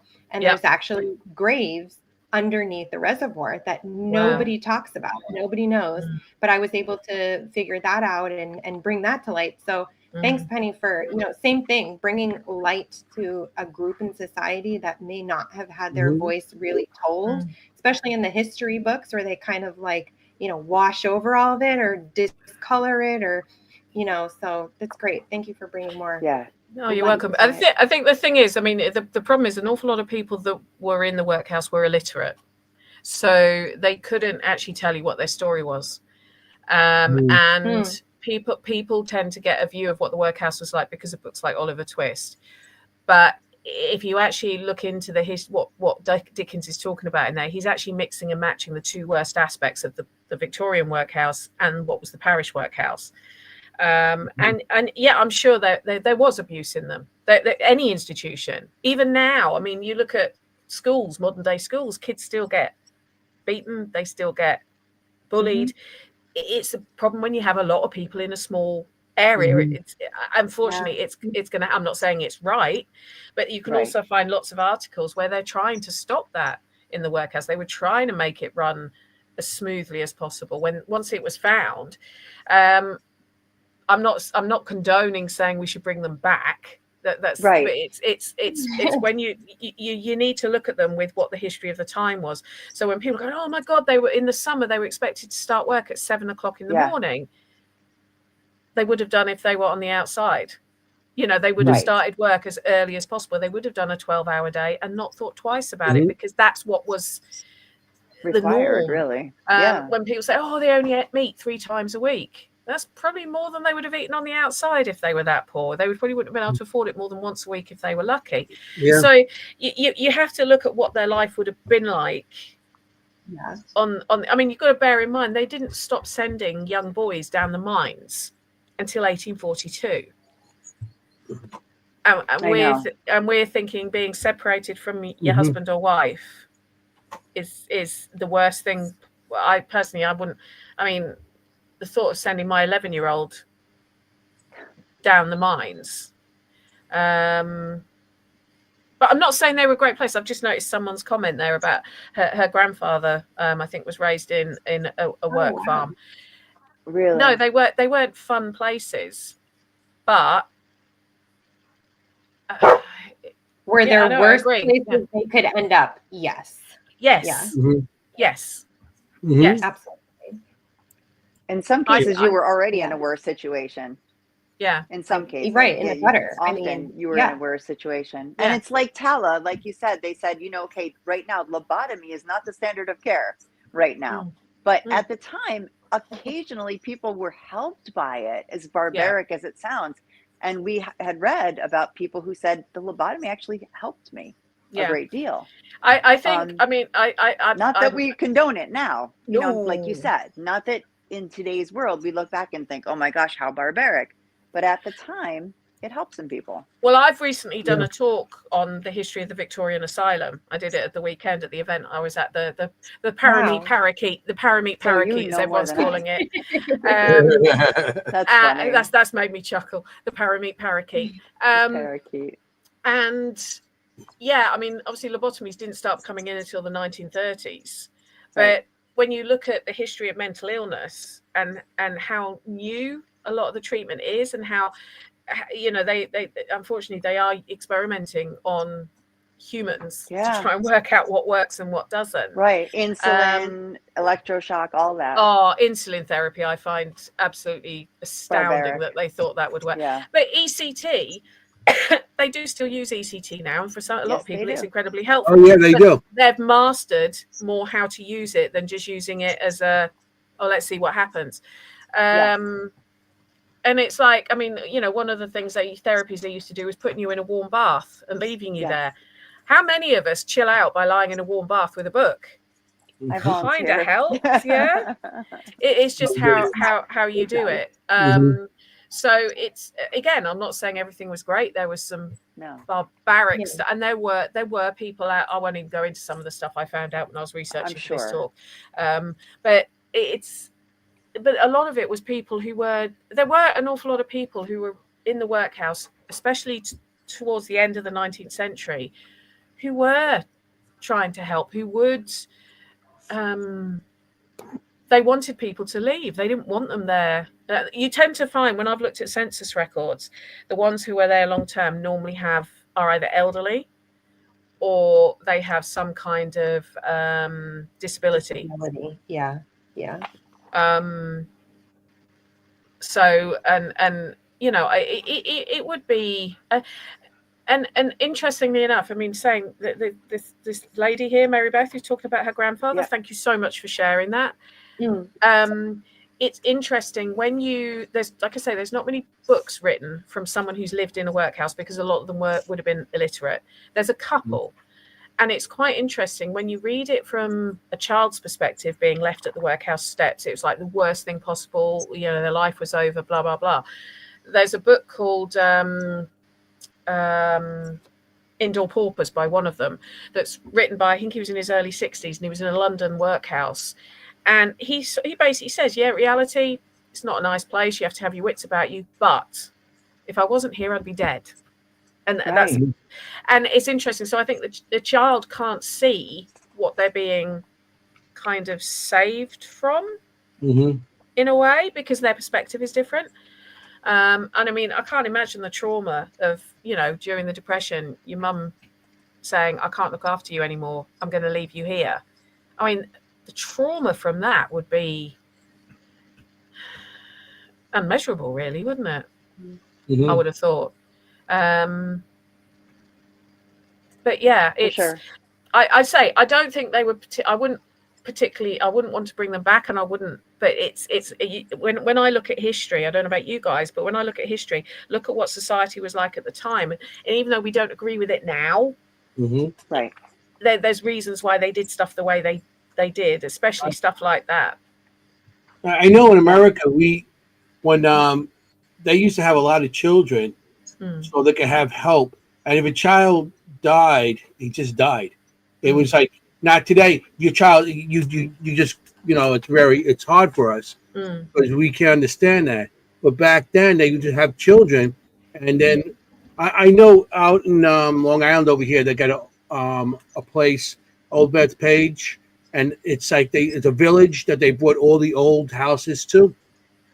One of the houses have a bed that's built into like a structure, and they used to go in there. Husband and wife used to go in there, and they said they used to go in there with the parents, but they didn't put the kids in there because they couldn't. They made a little fire because the parents could make new kids. Mhm. So I guess it didn't matter as much as if I I think was like shocked at that, but I guess that's the way it was, you know. I mean, I've definitely found stories where there was one where she lost a couple of children young, and it did affect she did go insane and ended up being hospitalized because of it. So I think the feeling of loss was still as Deep, like still as strong. profound. Yeah, but it was not as surprising as it would be now. Child mortality rates were obviously so high back then because of a lack of medical care, lack of nutrition, lack of everything else. Yes. But also you found a lot of these families, I know in the UK, these sort of working class families, obviously there was no such thing as contraception.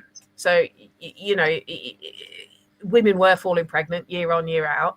But also you'd have more children because then they could bring more money in, because the minute they could start working, they can bring money in to the house from 7, 8 years old.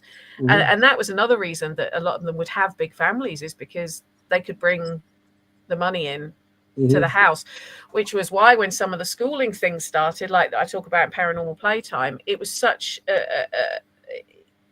it was a real sacrifice that those families made by saying, yes, we'll pay a penny a week for our child to go to school, because it meant they lost a couple of pence a week because that child wasn't able to go out and work. And it's also why some of the schools, I mean, the one in Hitching that's mentioned in that book, they used to allow the children to be off school during harvesting time, because they knew all the whole families would go out and help with harvesting to earn some money to look after themselves for the rest of it. And it's quite astounding when you think about it. Like that. But there's a lot of part of it was the fact, you know, they couldn't control birth. But also there was no Netflix. There was nothing else to do. There's no binge movies. You couldn't. You couldn't exactly say to someone, had to buy a television. No scrolling. Once the candle was blown out. Exactly. Yeah. What else are you gonna do? It was pitch black. You know. Exactly. Pretty much. What else are you gonna do? Hey. I mean, let's face it. Queen Victoria openly admitted to not liking children, but she fancied her husband, and that's why she had such a big family. I mean, there you go. You know, it's the way it is. I know when I did my genealogy on my family and stuff, and you know, you bring up the census and all that stuff, and you'll see like young children in there, and then you look, and then the child would die, and they have another child, and they name the same name. Yeah. And so that always freaks me out a little bit. Like, that really freaks me out personally. You know, being Italian, there's how many Josephs, Anthony, Marias, Annas, Salvatores, you know, and it's like, but and it's, you know, you might have like 2 or 3 Josephs and like 2 of them pass, and then you have another Joseph. Yeah. You know, Same here.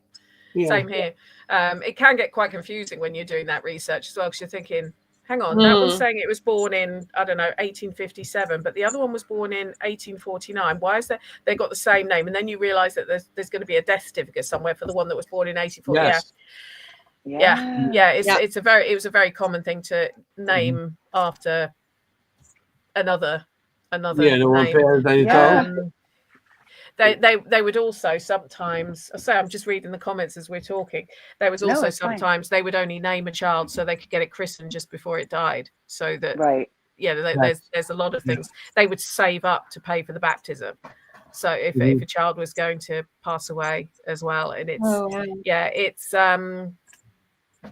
the census in the UK, it's not the same in the US. Obviously, you have a different census system, but the one that gets me is our 1911 census, because on that it says how many children have you had and how many are alive. And when you see those figures, sometimes that has reduced me to tears before. It has reduced me to tears when I think that poor woman, you know, she's had 15 children and only 4 of them are still living.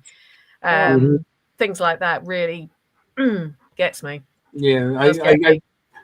It's because I would like I said, saturate my comments when I go through a lot of stuff, and they'll have like, you know, the birth date and then the death, and then you're like, okay, and it's actually doing the history. You have to be like you have to be a researcher. You have to investigate. You have to be open-minded and say, okay, this is a date here, this is a date here.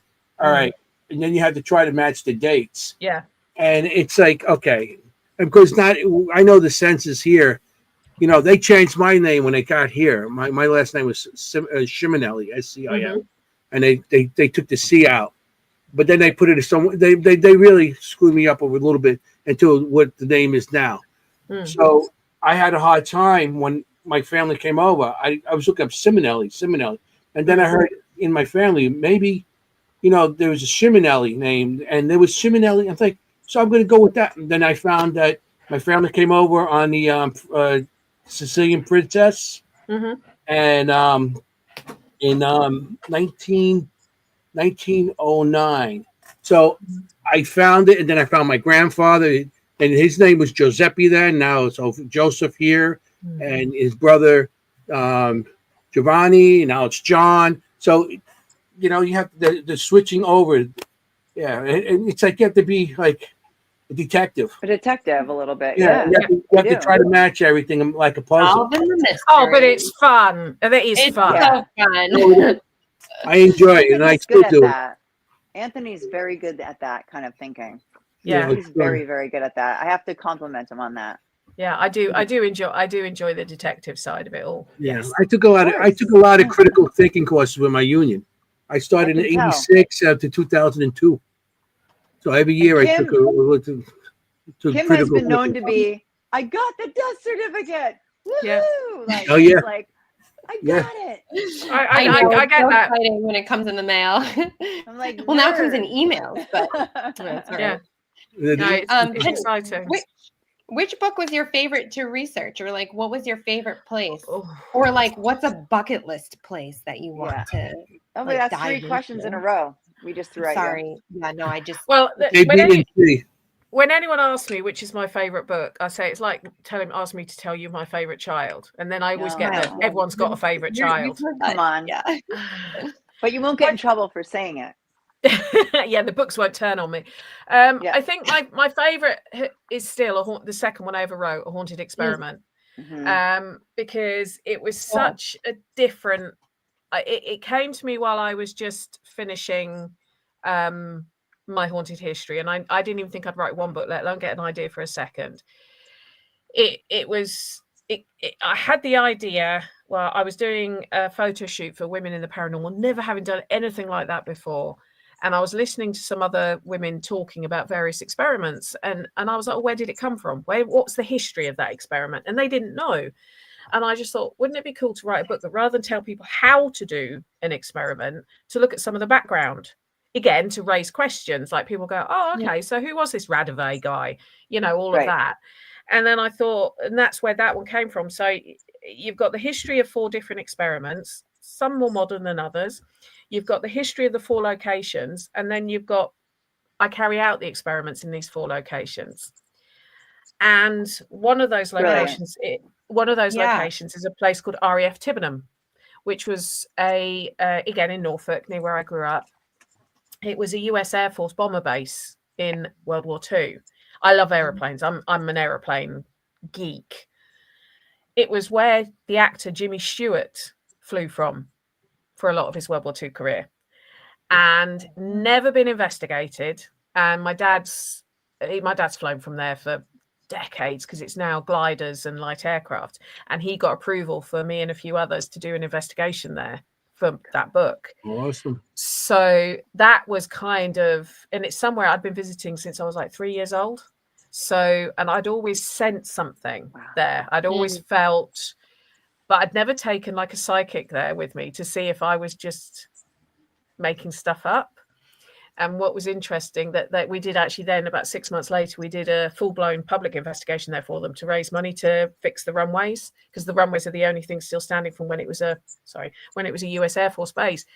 And I took someone I knew who was a psychic medium into one of the areas that I always used to fit. My sister and I always used to think, oh, we're being watched. And the first thing, she walked in and she went, oh God, it feels heavy in here. And I was like, yes. No, that's Rendlesham that you're thinking of. Rendlesham Forest that Mary Beth's thinking of, the UFO one. Slightly different. But yeah, it was it wasn't so much a bucket list, but it was one of those that I was so chuffed that we got approval Of to course. investigate there. Yeah, that's really and special. Especially the way you Yeah. love planes. I mean, yeah. But it's so that one is probably my favorite. But I do love all of the books I write. There's a bit of me in every book. If that makes sense. There's a piece of my heart in every single book. I mean, It makes much sense. Yeah. yeah. I mean, all of them I've loved researching and writing. But Haunted Experiment, because it was my second one, and I never thought I'd write one, let alone come up with an idea for another one. And because, like I say, going into Tibenham, which was somewhere I've been going to for well over 40 years. Yeah. That's amazing. And I have got a sort of with the village I grew up in, where the one where I walked the dog, that was actually the headquarters for part of the US Air Force Bomber Command in World War II. There's a big hall there. I talk about it in the new book. There's a big hall there, and that was where the second had their headquarters. And it was weird because I always used to walk around the woods there as a kid, and I always used to feel I was being watched. I thought it was because the hall at that point was being used for one of the Formula One teams, Lotus, and I thought it was security there. And it wasn't until I started doing all of this that I found like maps of how many huts were there that were World War II US Air Force bomber huts, and it all started to make a lot of sense. Sure. So and Norfolk itself was known as Little America during World War II. And if anyone's ever watched Masters of the Air, that series on Apple, that will make a lot of sense. But there were so many US Air Force bases in Norfolk, it was known as Little America. I wonder if that's where my grandfather was, because he was in the Air Force, and he was over in Britain. I wonder if that's. I have photos. I have all kinds of photos of him. And wouldn't that be amazing? Feel free to send some. Feel free to send some over to me, and I'll will. see what I can find. Yeah, because there was loads of bases in Norfolk. There's Bomber bases. a hill. I don't know. There's a hill that he took pictures of from the air. I don't know. I'll send them to you, but I wonder if definitely that would be wild. Yeah. So Jimmy Stewart was a pilot. He flew. A lot of people don't realize that. They think he was just like just went on the air. No, he was an incredibly talented pilot. And crews would want to fly because he flew Liberators. And crews would want to fly with him because he was known to be so lucky and so good at getting his crew home in one piece. He flew from there, and then he went to an airfield called Old Buckenham, which is about 6 miles away. But then he became one of the sort of more commanding officers. So he would have spent time in Ketteringham at their headquarters that I knew. He would have been there at some point. That's incredible. Obviously, he wasn't the only person. There was an awful lot of incredibly brave people. But he was an incredible pilot. He was very, very well regarded by the men under him. Not everybody knows that. No. I know from your book. I didn't know until I read your book. Did you not? You see, I love telling people that these sort of stories, because there's an awful lot. Jimmy Stewart, there's an awful lot obviously written about his acting career, and I mean the scene. I'm sure there's people who know this, and I'm probably teaching people to suck eggs. But you know the scene in It's a Wonderful Life where he breaks down when he's hugging the children. He genuinely broke down. Basically they filmed that just after the war had finished, and he had covered up the fact that he was sending letters out constantly to families saying, sorry for the loss of your son, sorry for the loss. That genuinely is him breaking down. He genuinely broke down filming that. And then we all break down at the end of the movie. He's not acting. Yeah, he's not acting at that point. He admits that it was a genuine, it was kind of a cathartic moment for him. Dig into something. Well, he'd been bottling up that sort of, I suppose, post-traumatic stress from being a commanding officer and everything he'd seen and dealt with. I mean, you know, when you watch something like Masters of the Air, which I think depicted it, obviously that's a different airbase. That's Thorpe Abbott's, the bloody 100th. They were flying Fortresses, not Liberators. But when you see them sort of waiting for their aircraft to come back, that's what it was like. You were literally counting down. And I don't know how gory we can get on this show. But the responsibility must have been just crushing. yeah, the fact that they somebody told me once, it was somebody who was ground crew, said the first job he ever had was hosing down the inside of the aircraft. So, and you can imagine he was in charge of a lot of this, so he was the responsible. He was that scene in It's a Wonderful Life is genuine. He's not acting. He genuinely broke down on set filming that scene. Now you see why we could listen to Penny all night. Although she cannot. Full of the good stuff, full of the good info. The location that we did tonight, the workhouse, which is that in one of your books? Which book is that one in? That's in the first one. I mentioned Gresson Hall in the first book. Yeah. Perfect. Cool. Yeah. Cool. Love it. But I also mentioned a workhouse in my most recent book as well. Because without giving away too much, the old maternity hospital in Chelmsford where I gave birth to my first son was the old workhouse, and that's quite common. That a lot of workhouses, when the workhouse movement finished in 1948, it changed in 1930, but when it finished in 1948, a lot of them either became old people's homes or hospitals, depending on the bulk of the people in there. Now, Gresson Hall became an old people's home until 1974, 1975, I believe. But Chelmsford, where I live, became a full-blown hospital. So it's quite interesting when I'm driving around, I can recognize if a building was a workhouse or not because of its design.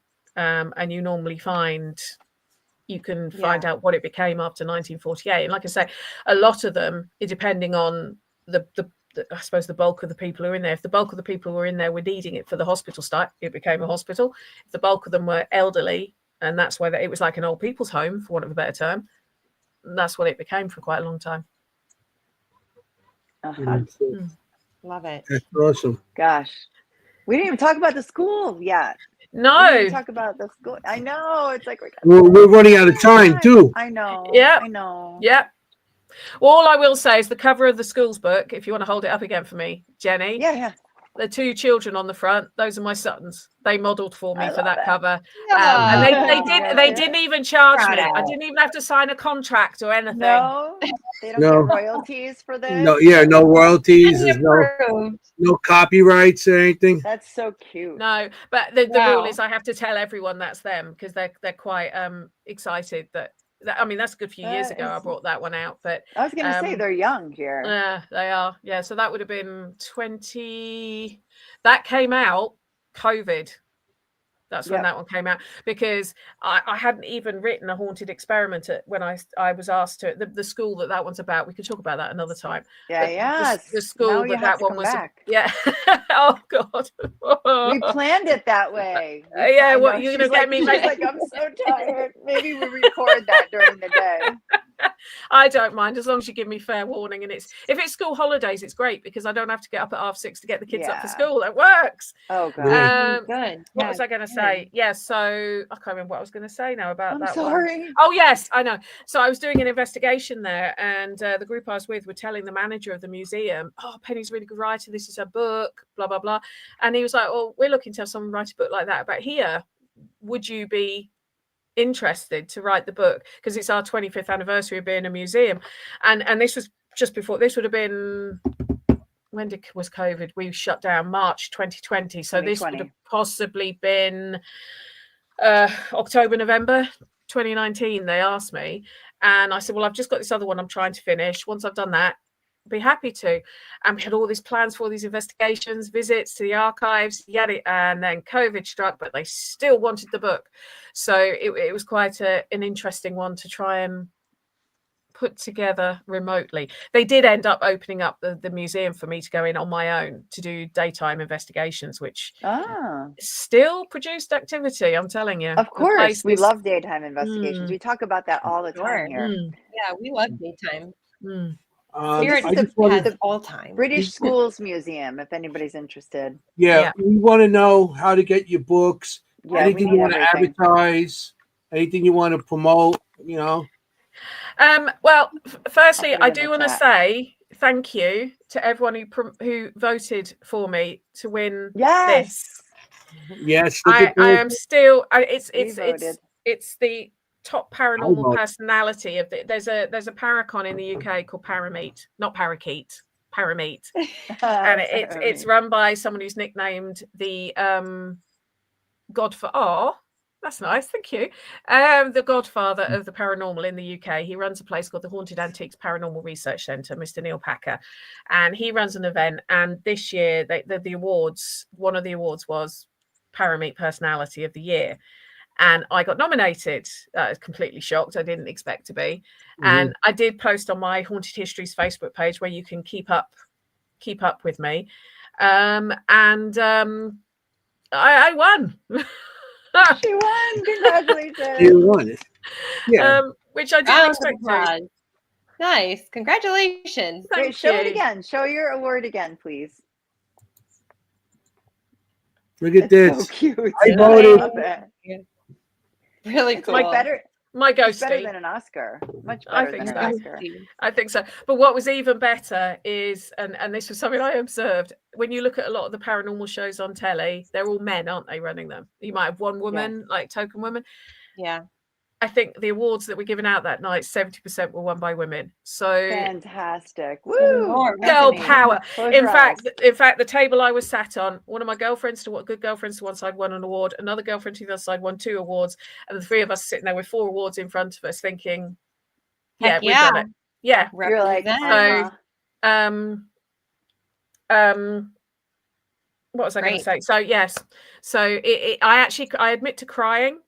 I admit to crying a couple of times when I've recounted the story, because the chap who was giving the awards out is a very good friend of mine, and he didn't know who was winning at the beginning. And when he announced the runner-up, and then he suddenly saw who the winner was. Obviously, I didn't know at the time it was me, and he basically said that he was so excited to say this name, and he was probably going to cry saying it because the person deserves it so much. And he looked me straight in the eye, and I'm just like, no way. And he's just nodding his head, and then he said my name, and I can't. Yeah, I think I don't even think I did a speech. I think I just said some swear words and said thank you a lot. That counts, Penny. But pardon?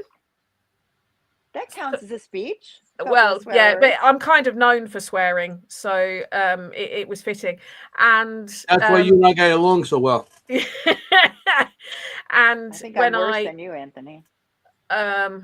Well, I'll tell you what I said off air. But when I went back to my seat, my 15-year-old, he comes to a lot of these events with me because he's in training, and he just I love that. Across the table, he just went, "Mum, I'm so proud of you." And of course, the tears just went again. And then the next thing he said is we were going back to the car because we were staying in a different hotel. He just went, "Mum, you need to believe in yourself more." I was like, "Stop it, please. I cannot cry anymore." So I do want to thank Neil Packer, and I do want to thank everyone who voted, because I know some of you guys did. Yes, we did. Haunted Histories is my Facebook page. I have a Haunted Histories Instagram that you can follow me on. There's a Haunted Histories website that you can follow me on. If you do want to get hold of any of my books, you can get hold of them on Amazon. In all the various countries. I can send out signed ones, but at the moment the postage to the US, is incredibly expensive. It doubles the cost of the book for you. But if you do buy one ever, and I'm over in the US and you want to come and meet me and get them signed, I'd happily do that. Oh, thanks, Penny. Yeah, that's awesome. Thank you so much. You're very I will welcome. take you up on that with my You do. Yeah, copies of so all your generous. books. You better make sure your pen has a lot of have, ink for all the books she has. I know. I'm gonna come with like my armful of Penny Griffith's morning books. It's fine. It's fine. When I did Penhurst recently, this lovely young woman had seen me on the Saturday and said she'd be back on the Sunday to buy a book. And I'm like, great. She comes back on the Sunday, and I went, which one do you want? She want one of each. I'm like, really? And she went, yeah. And I was signing away, trying to put a different comment in each one. Yeah. Oh. Well, with Jennie, you had to write to fangirl. Fangirl Jennie. There, I am Jennie. proud. I am very, very proud to call Jennie a fan. It makes so my much. day. You're so welcome, my love. Thank you. He makes You fun should of be. when me. I told you, Thank She's a you. great when I told you you're kid to coming on the have. show, she was like, so like, Very okay, supportive. cool. I read all the books. It's like, okay. I'm waiting for you to admit you're a fan, Anthony. I'm always a fan of you. Because you know why? Because it's tomato. Tomato. Oh, here we go. As long as she can say cannoli, Aluminum. you're fine. As Aluminium. long as you can pronounce cannoli.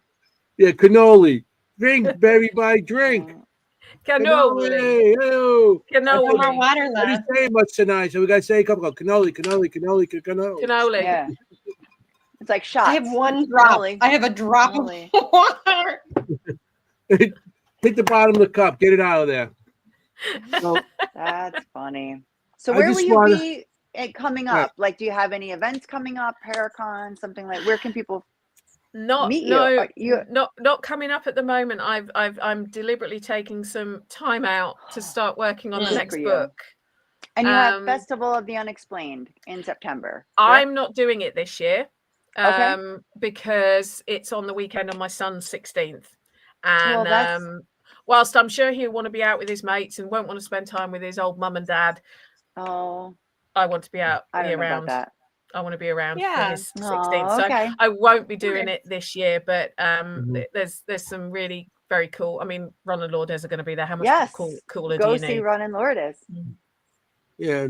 Well, I think Todd and Camilla's going to come and visit you guys. They too. are coming over, which is why Todd was mentioning her, because he grabbed a copy of, where's it gone? This one. Bosworth Hall. Yep. Okay. When I saw them recently. So and that's where the event takes place. So yes, I'm hoping I might get to sort of go up there and meet up with them, but I won't be there for the actual festival I per didn't se, know because it's my son's 16th. Yeah. So Well, of course, it's a big deal. Exactly. So no, this year I'm kind of taking it. Familiar. Yeah. Yes. Yes. Family's always first. It's my daughter's birthday today. Yeah. Happy Julia. birthday, Julia. Is it Julia? And it's Julia, and happy birthday, Julia. She works in publishing, so she'll very much be loving this episode. Nice. Yeah. That's awesome. So we got a couple minutes left. Yeah. So you mentioned that you have a podcast. I do. Funnily enough, it's called Haunted Histories. When is it? People. When is it? Histories. Well, it's a pre-recorded one. I must admit I haven't been doing as many episodes as I used to because the book writing took over. I tend to release sort of one a month, one every 6 weeks. But if people follow the Facebook page or the website, it's on all the standard sort of like Spotify and Apple and all of the normal channels. But it's basically, it's me talking to guests. We look at the history of a location, we look at the paranormal stuff.